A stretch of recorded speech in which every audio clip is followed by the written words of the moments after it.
When you see your keyboard is not working when you start your computer, we will suggest you to attach a USB keyboard to start your operating system, or you find that any of your key is not working well while all the other keys are working except few keys, so there is nothing to worry about.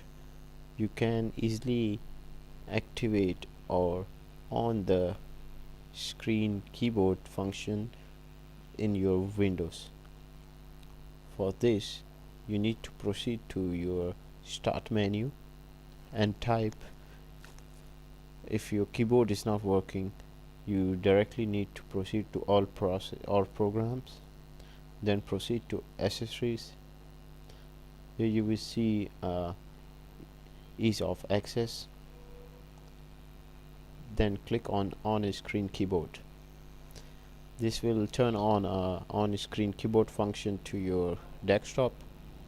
It will always run as a top view. It will be always on the top. You can check this by clicking it, or you can change the option settings of on-screen keyboard by clicking on options.